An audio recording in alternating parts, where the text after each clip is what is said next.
अजय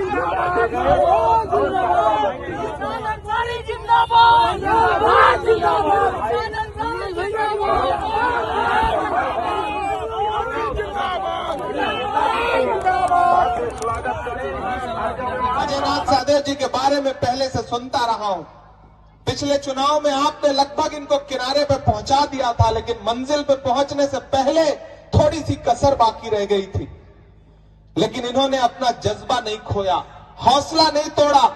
पिछले 5 साल से मुसलसल आपके बीच में विधायक न रहते हुए भी विधायक से ज्यादा जिम्मेदारी के साथ आपका काम करते रहे, आपके बीच में खड़े रहे। तब आया कि कहां सोया है चौकीदार, कहां सोया है चौकीदार। तैयार रहिएगा अगली लाइन पे।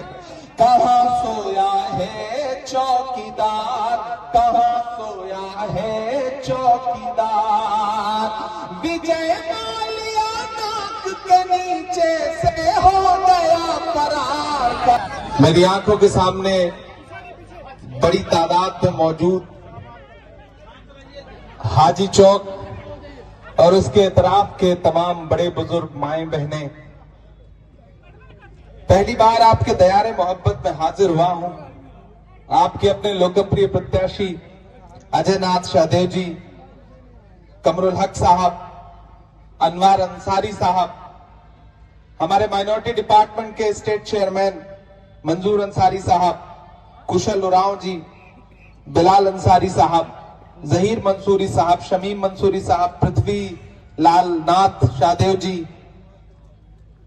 ऐनुल साहब, बाकी जो भी यहां पे हमारे साथी मौजूद हैं, हमारे माइनॉरिटी डिपार्टमेंट के प्रभारी उमैर खान साहब, इसी थके हुए दस्ते तलब से मांगते हैं, इसी थके हुए दस्ते तलब से मांगते हैं, जो मांगते नहीं रब से वो सबसे मांगते हैं। इसी थके हुए दस्ते तलब से मांगते हैं, जो मांगते नहीं रब से वो सबसे मांगते हैं। वो भीख मांगता है हाकिमों के लहजे में, हम अपने बच्चों का हक भी अदब से मांगते हैं। हटिया विधानसभा के जिंदा दिल साथियों, पहली बार आपके बीच में आया हूं और आपसे सियासी गुफ्तगू करने के लिए आया हूं। ये जो विधानसभा का चुनाव है, ये कोई आम चुनाव नहीं है। दिल्ली में बैठा हुआ हाकिम यह सोच रहा है कि इस बार नफरत की खेती झारखंड में की जाएगी, अच्छी फसल कटेगी। झारखंड को लूटने वाले लोग इस इंतजार में बैठे हैं कि कैसे हेमंत सोरेन और कांग्रेस गठबंधन की सरकार को पामाल किया जाए ताकि झारखंड के संसाधनों को लूटा जा सके। लेकिन मुझे खुशी है कि झारखंड की जिंदा दिल अवाम, यहाँ के आदिवासी समाज के लोग, यहाँ के पिछड़े समाज के लोग, यहाँ के दलित समाज के लोग, यहाँ अल्पसंख्यक समाज के लोग, सवर्ण समाज के लोग, सारे लोगों ने यह सोच लिया है कि झारखंड की जो अस्मिता है उस अस्मिता को हम लुटने नहीं देंगे। ये चुनाव बहुत महत्वपूर्ण चुनाव है। मैं हजारों किलोमीटर दूर से चल करके आपके बीच में आया हूं। मैं आपके बीच में अपील करने के लिए आया हूं कि मेरे भाई, एक तरफ भाजपा की नफरत की राजनीति है, वो नफरत की राजनीति जिसमें भारतीय जनता पार्टी के चुने हुए मुख्यमंत्री जो भाषा बोल रहे हैं वो संविधान के खिलाफ है, वो इस देश के आईन को पामाल करने वाली जबान है। लेकिन पूरी बेशर्मी के साथ जो भाषा झारखंड में बोली जा रही है, उस पर भारतीय जनता पार्टी को बड़ा गर्व है, बड़ा फख्र है।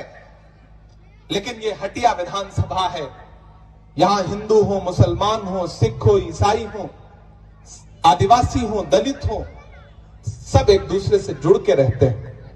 ये मोहब्बत की जमीन है। मैंने सुन रखा है यहां के बारे में, जिस महल का भी जिक्र हो रहा था, कि अगर रामनवमी का जुलूस जाता है तो मुहर्रम का जुलूस भी जाता है, आदिवासी समाज के लोग भी जाते हैं। ये जो गंगा जमुनी तहजीब है, ये जो भाईचारा है, इस भाईचारे को तोड़ना चाहती है भाजपा। पिछले 15 साल से यहां भाजपा का विधायक है, लेकिन काम के नाम पे क्या किया है आप सारे लोग जानते हैं। सिर्फ और सिर्फ बांटा है, सिर्फ और सिर्फ नफरत की राजनीति की है। ऐसे में मेरे भाई, ये चुनाव इस बात के लिए आपको पुकार रहा है कि उठ खड़े होइए, और साथ दीजिए अजय नाथ सहदेव का। कांग्रेस पार्टी के जो प्रत्याशी हैं, गठबंधन के जो प्रत्याशी हैं अजय नाथ सहदेव जी, उनको विधायक बनाइए, क्योंकि ये लड़ाई सिर्फ विधायक बनाने की नहीं है, ये लड़ाई झारखंड की अस्मिता को बचाने की लड़ाई है।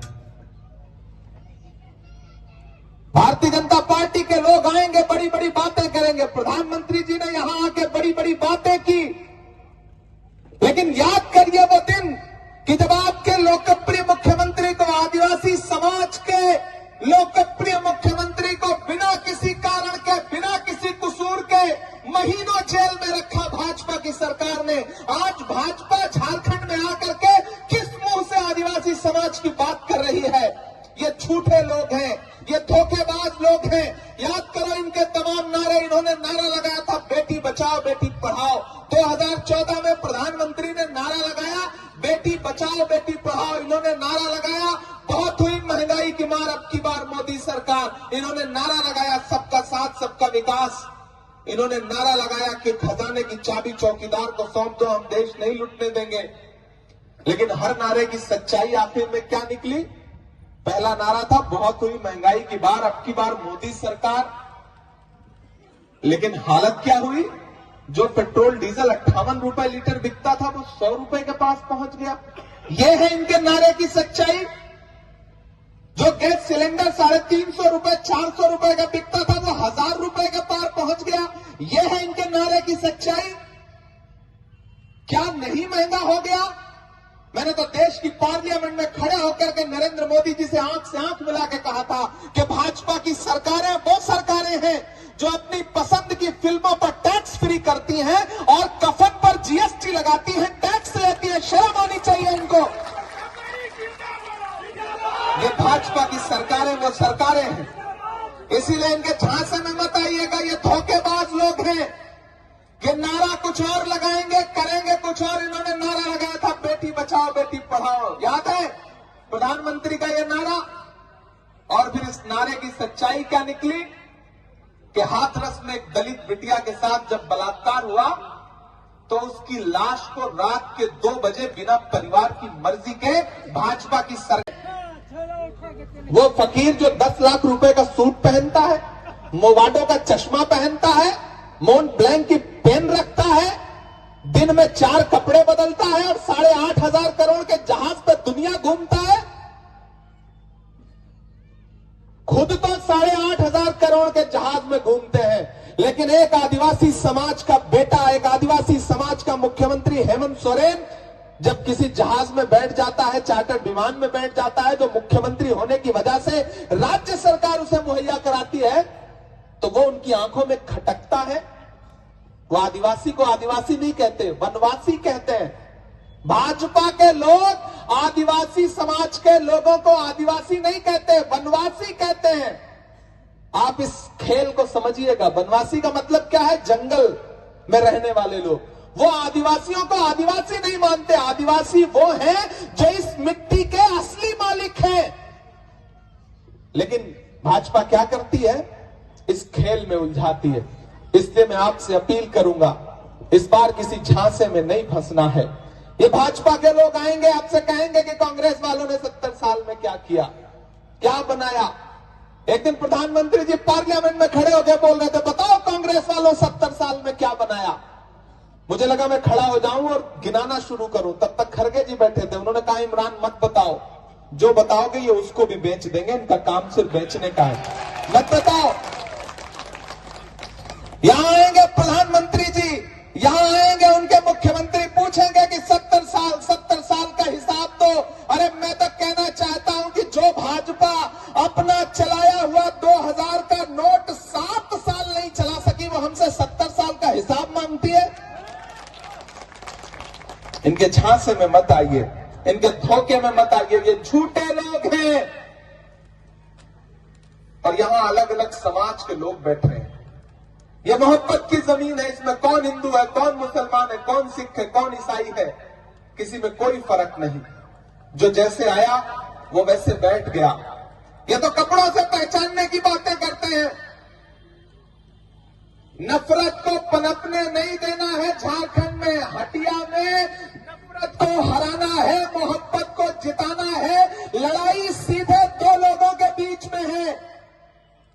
भाजपा और गठबंधन के बीच में।